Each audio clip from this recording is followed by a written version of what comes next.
Hello friends, how are you. नमस्कार, welcome back my YouTube channel win the next. साथियों, आप सभी के लिए win the next YouTube channel पर आज हम पुनः वैकेंसी डिटेल्स लेकर आए हैं। जी हाँ साथियों, अगर आप AIIMS में रिक्रूटमेंट में फॉर्म फिलअप करना चाहते हैं तो आप सही जगह पर हैं।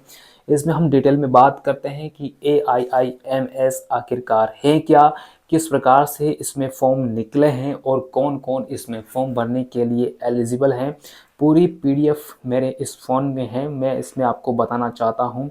डिटेल्ड नोटिफिकेशन आपके सामने है साथियों। इसमें है 171 171/2025 और ये 7 जनवरी 2025 की ये नोटिफिकेशंस हैं साथियों। अगर आप फॉर्म फिलअप करना चाहते हैं और अगर आपके पास में क्वालिफिकेशंस हैं तो आप इसमें ज़रूर अप्लाई करें। इसमें जो फीस आपको देखने को मिलेगी, अगर आप SC ST या फिर आप EWS के हैं तो आपको इसके अंदर फीस देखने को मिलेगी। वो है इसके अंदर फीस देखने को मिलेगी, वो हम इसमें बताएंगे आपको। तो साथियों बने रहिएगा आप इसमें वीडियो में लास्ट तक। अगर हम बात करें कि फॉर्म फिलअप होने कब से चालू हो गए हैं, तो फॉर्म फिलअप होने इसमें जो चालू हो गए हैं उसके बारे में हम बात करते हैं। तो ये 7 जनवरी 2025 से 7 जनवरी 2025 से फॉर्म फिलअप होने स्टार्ट हो चुके हैं और ये जिसकी लास्ट डेट आपको देखने को मिलेगी वो 31 जनवरी 2025 तक आप इसमें फॉर्म फिलअप कर पाएंगे। 31 जनवरी 2025 तक आप इसमें फॉर्म फिलअप कर पाएंगे साथियों। 31 जनवरी 2025 तक आप इसमें फॉर्म फिलअप कर पाएंगे। 7 जनवरी 2025 से लेकर के 31 जनवरी 2025 तक आप इसमें फॉर्म फिलअप कर सकते हैं। जो इसके अंदर रहेगा, आपके पास में एप्लीकेशन को अलाउ जो रहेंगे लास्ट तक आपके इसमें रहेंगे, फॉर्म फिलअप कर सकते हैं 31 जनवरी तक। और आपको इसमें स्किल टेस्ट देखने को मिलेंगे। एग्जामिनेशंस जो आपके चलेंगे, एग्जामिनेशंस जो चलेंगे साथियों आपके, वो चलेंगे इसमें 26 फरवरी 2025 से लेकर के 28 फरवरी 2025 तक। यानी कि AIIMS के अंदर जो अभ्यर्थी एस्पिरेंट एप्लीकेशन लगाना चाहते हैं उनके लिए इसमें 26 फरवरी 2025 से 28 फरवरी 2025 के बीच में इस दौरान आपके एग्जामिनेशंस लिए जाएंगे और 7 जनवरी 2025 से 31 जनवरी 2025 तक आप इसमें फॉर्म फिलअप ज़रूर कर सकते हैं। नेक्स्ट इसमें और क्या डिटेल्स दी गई हैं, आप इसमें कंटिन्यू रहेंगे तो आपको बहुत बेनिफिट्स देखने को मिलेगा। पूरी PDF मेरे को इसमें मेरे इस मोबाइल के अंदर है जो मैं आपको बता रहा हूँ। इसमें AIIMS जो अवंतीपुरा है वहाँ पे नेम ऑफ इंस्टीट्यूट हैं, एक तो वो है। आप इसके अलावा AIIMS के जो भटिंडा है वो इंस्टीट्यूट है, भोपाल वाला इंस्टीट्यूट है, भुवनेश्वर है, इसमें BB नागर हैं, इसके अलावा बिलासपुर हैं। इसके अलावा हम बात कर सकते हैं कि देवगढ़ हैं, गोरखपुर हैं, गुवाहाटी हैं, जोधपुर हैं, कल्याणी हैं, न्यू दिल्ली हैं और मंगलगिरी, यहाँ मंगलगिरी हैं। और इसके अलावा इसमें देखने को मिलेगा नागपुर, पटना, इसके अलावा इसमें रायबरेली हैं, रायपुर के अंदर हैं, राजकोट हैं, इसमें ऋषिकेश हैं, इसमें विजयपुर में है। इसके अलावा आपके पास Atal Bihari Vajpayee Institute of Medical Science and Doctor Ram Manohar Lohia Hospital Nai Delhi के अंदर भी आपको इसमें देखने को मिलेगा। इसके अलावा आपको arm police force institute of Medical science ये भी देखने को मिलेगा। एम्प्लॉय स्टेट इंश्योरेंस कॉरपोरेशन भी हैं, regional institute of Medical science भी हैं जिसको अपन RIMS कह सकते हैं, इम्फाल के अंदर है, ये मणिपुर की राजधानी है। और regional institute of paramedical and nursing जो साइंसेज हैं वहाँ पे आपको देखने को मिलेगा जो कि आइजोल के अंदर है। और Vardhman Mahavir Medical College and Safdarjung Hospital देखने को मिलेगा। Rural Health Training Centre RHTC जो नजफगढ़ है वो है। इंडियन काउंसिल ऑफ मेडिकल जो रिसर्च है, ये आपको इंस्टीट्यूट देखने को मिलेंगे। ये आपको क्या देखने को मिलेंगे साथियों, इंस्टीट्यूट है जहां पर आप इसके लिए जो अप्लाई कर रहे हो इनकी सारी वेबसाइट्स भी आपको इसमें मिल जाएगी। जब आप फॉर्म फिलअप करेंगे आपके जो नियरेस्ट हैं उनमें आप देख करके आप इसमें अप्लाई कर सकते हैं। जो वेबसाइट आपको रहेगी ऑल कैंडिडेट जो who wish to apply for the common recruitment examination CRE, ये आपके पास में क्या है, ये कॉमन रिक्रूटमेंट एग्जामिनेशन ही तो है, यानी कि आपके लिए कॉमन टेस्ट है। कॉमन रिक्रूटमेंट एग्जामिनेशन का मतलब हुआ कि जो है सबका कॉमन एग्जाम है वो लिया जा रहा है, इसके अंदर रिक्रूटमेंट एग्जामिनेशन हैं। और इसके लिए जो वेबसाइट आपके लिए रहेगी वो रहेगी, इसमें जो वेबसाइट आपके लिए रहेगी www डॉट इसमें रहेगा AIIMS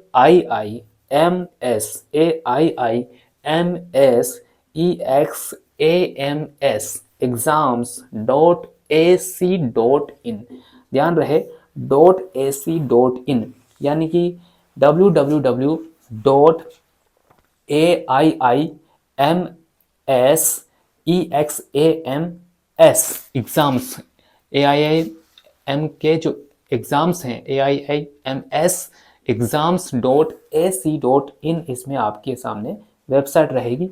ओनली ऑनलाइन मोड, केवल आप ऑनलाइन मोड पर ही इसमें फॉर्म फिलअप कर पाएंगे साथियों। अब हम बात बता दें आपको कि जो इसमें एज रिलैक्सेशंस क्या क्या देखने को मिलेगा। कैटेगरी वाइज एज रिलैक्सेशंस हैं। अगर आप SC/ST के हैं तो आपको 5 साल का रिलैक्सेशन है, OBC के हैं तो आपको 3 साल का रिलैक्सेशन है। आप अगर physical with benchmark disabled candidates हैं तो आपके लिए 10 ईयर्स का रिलैक्सेशन है साथियों। इसके अलावा जो आप अगर सेंट्रल गवर्नमेंट के सिविल एम्प्लॉयज़ हो तो 5 साल का, और सेंट्रल गवर्नमेंट के आप सिविलियन एम्प्लॉयज़ हो जनरल अनरिजर्व के तो 40 ईयर्स तक आप फॉर्म फिलअप कर पाएंगे। OBC कैंडिडेट्स हैं तो 43 ईयर्स तक, और SC/ST हैं तो 45 ईयर्स तक आप इसमें फॉर्म फिलअप कर पाएंगे साथियों। इसके अलावा ग्रुप C पोस्ट के अंदर जो है 5 साल का जनरल के लिए, OBC के लिए इसमें 8 साल का, SC/ST के लिए 10 ईयर्स का, और विमेंस के लिए विडोज डाइवोर्स के लिए 35 ईयर्स का। यानी इसमें विडोज भी हैं अप्लाई कर सकते हैं, डाइवोर्स महिलाएं भी, विमेंस भी अप्लाई कर सकते हैं। तो इस प्रकार से एज रिलैक्सेशन अच्छा खासा एज रिलैक्सेशन हैं। अगर आप क्वालिफिकेशन रखते हो तो आप इसमें ज़रूर अप्लाई कर सकते हैं। मेरे पास पूरी PDF में डिटेल आपको है देने के लिए, पूरी PDF की मैं पूरी डिटेल्स देना चाहता हूँ साथियों। अब हम बात करते हैं कि अब कैटेगरी वाइज इसमें फीस, जैसे कि मैंने फर्स्ट ऑफ ऑल आपको बताने का प्रयास किया था लेकिन थोड़ा कन्फ्यूज़न की वजह से नहीं बता पाया, मैं आपको गलत जानकारी नहीं देना चाहता हूँ। तो अगर आप SC/ST कैंडिडेट्स हैं या फिर आप EWS कैंडिडेट्स हैं तो आपको इसमें 2400 रुपये 2400 रुपीज़ आपको इसमें देखने को मिलेगा। यानी कि SC/ST एंड OBC कैंडिडेट्स हैं तो आपको इसमें 2400 रुपये देखने को मिलेगा, यानी कि 2400 रुपये इसमें देखने को मिलेगा। लेकिन अगर आप OBC के हैं या फिर आप जनरल कैंडिडेट्स हैं, यानी कि आप जनरल कैंडिडेट्स हैं या OBC के हैं तो आपको इसमें 3000 रुपये एप्लीकेशन जो फीस हैं वो देखने को मिलेगी। तो OBC कैंडिडेट्स हैं तो आपको 2400 रुपये यानी कि 600 रुपये का बेनिफिट रहेगा। अगर आप OBC से हैं तो या फिर जनरल से हैं, OBC से हैं या फिर जनरल से हैं तो 3000 रुपये फीस रहेगी। और अगर आप SC/ST EWS से हैं तो आपको इसमें 3000 रुपये फीस के बजाय 2400 रुपये फीस देखने को मिलेगी। यानी SC/ST EWS के लिए 2400, OBC एंड जनरल के लिए 3000 रुपये एप्लीकेशन फीस। तो इसमें आप ये जो वेबसाइट बताई गई है इस पर आप जाकर के इसमें फॉर्म फिलअप कर सकते हैं। अब हम बात करते हैं क्या रहेगा इसमें scheme, syllabus of examination, pattern, exam का पैटर्न भी रहेगा। वो एग्जाम का पैटर्न भी बहुत इंपॉर्टेंट है, किस प्रकार से हम एग्जाम दें, कैसा रहेगा पैटर्न, उसके बारे में बात करते हैं। तो 90 मिनट्स आपको मिलेंगे, यानी कि 1 आवर 30 मिनट्स, यानी कि 1 घंटा और 30 मिनट्स आपके सामने जो रहेगा टाइम रहेगा। यानी कि 1 घंटे 30 मिनट की अवधि के दौरान आपको उन सवालों के जवाब देने हैं, उनकी आपको प्रिपरेशंस करनी है, उनकी आपको तैयारी करनी है। तो 1 घंटा 30 मिनट यानी कि 90 मिनट्स के लिए आपको ये देखने को मिलेगा, आपको मतलब 90 मिनट्स का टाइम मिलेगा CBT के लिए। कंप्यूटर बेस्ड टेस्ट होगा साथियों। तो 100 क्वेश्चंस आपको आएंगे इसमें, यानी कि 90 मिनट्स के अंदर आपको 100 क्वेश्चंस करने हैं। 90 मिनट्स में आपको 100 क्वेश्चंस करने हैं और वो भी 400 मार्क्स के, यानी कि एक क्वेश्चन आपका 4 नंबर का रहेगा। आप सुन लीजिए ध्यान से, एक क्वेश्चन आपका 4 नंबर का रहेगा और आपको मिलेंगे 100 क्वेश्चंस। कितना टाइम मिलेगा? 90 मिनट्स का, यानी 1 घंटा 30 मिनट आपको टाइम मिलेगा।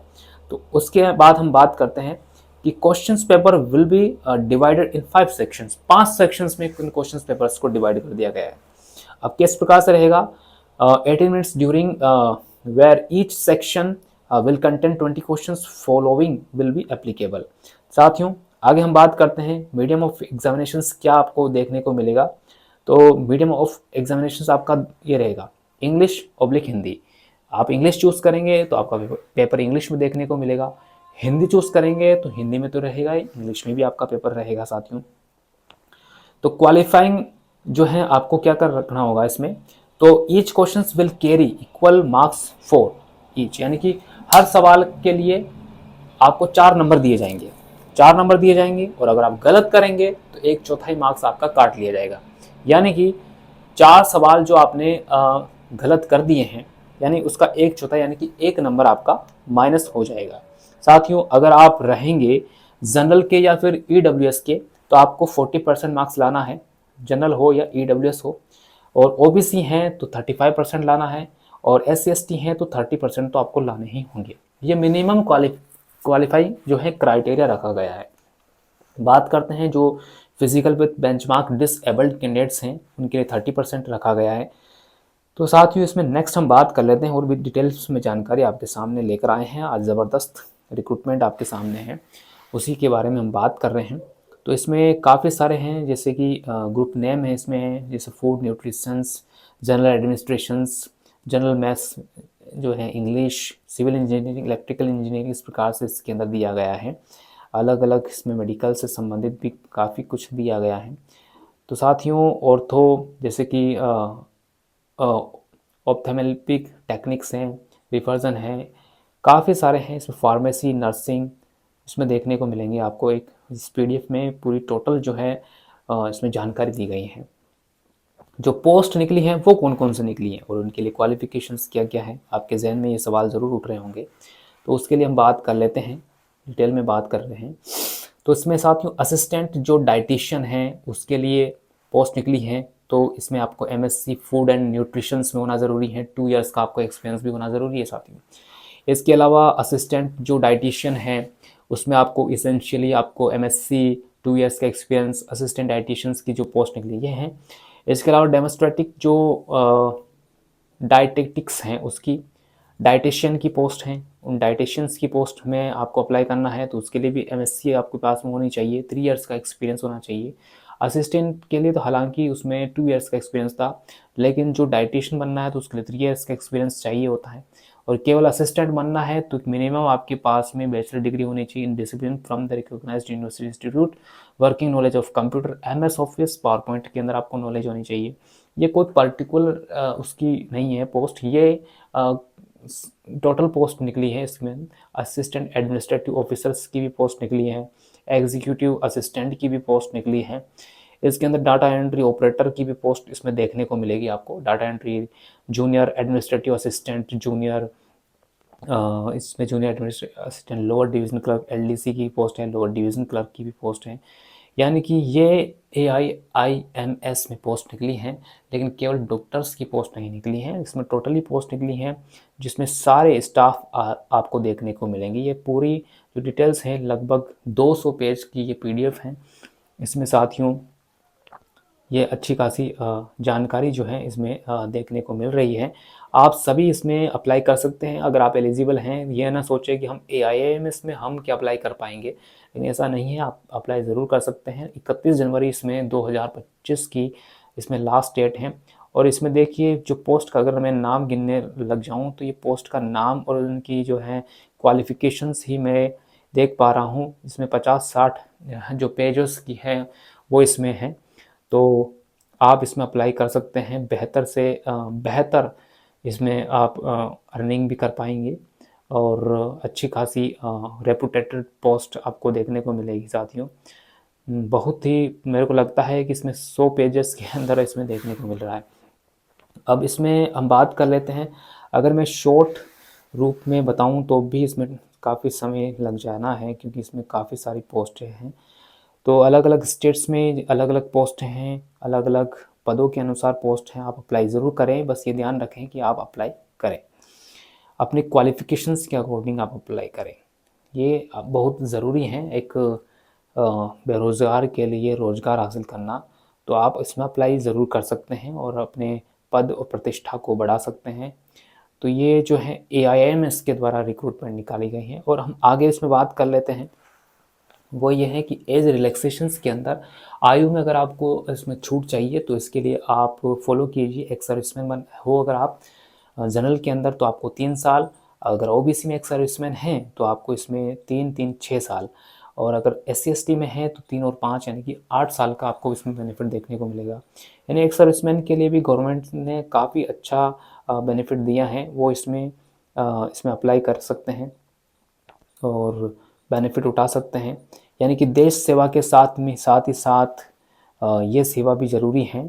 और तो ये कॉमन रिक्रूटमेंट एग्जामिनेशन है साथियों, जो कि AIIMS के द्वारा निकला है।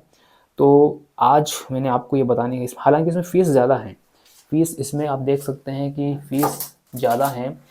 जहाँ पे SC/ST और EWS कैंडिडेट्स 2400 रुपये फ़ीस पे करेंगे, वहीं OBC जनरल कैंडिडेट्स इसमें 3000 रुपये फ़ीस पे करेंगे। बहुत ज़्यादा है। वेबसाइट आपके सामने है AIIMS exams.ac.in पर जाकर के कॉमन रिक्रूटमेंट एग्जामिनेशंस के लिए आप अप्लाई कर सकते हैं। ये साथियों उन बेरोज़गारों के लिए जो चाहे LDC बनना चाहते हैं, या फिर टेक्नीशियन बनना चाहते हैं, या फिर डाइटिशियन बनना चाहते हैं, senior dietitians, assistant manager, assistant controlling officers, काफ़ी इसमें मतलब इसमें मान के चलिए आप सैकड़ों की संख्या के अंदर पोस्ट निकली हैं और आप अप्लाई कर सकते हैं। अपने पद के अकॉर्डिंग आप इसमें अप्लाई कर सकते हैं। इसमें अच्छे खासे पद हैं, इसमें साथियों काफ़ी अच्छे खासे पद हैं जो आप इसमें अप्लाई कर सकते हैं। तो साथियों आज मैंने आपको जो नोटिफिकेशंस आया है AIIMS का, उसके बारे में बताने का एक छोटा सा प्रयास किया है। उम्मीद करता हूँ ये छोटा सा प्रयास आपकी ज़िंदगी में बेरोजगारी को रोजगार में बदल दे, आपके परिवार में खुशहाल ला दे उसके लिए। तो मिलते हैं नेक्स्ट वैकेंसी डिटेल्स के साथ में। You have to win the next. जय हिंद, वंदे मातरम।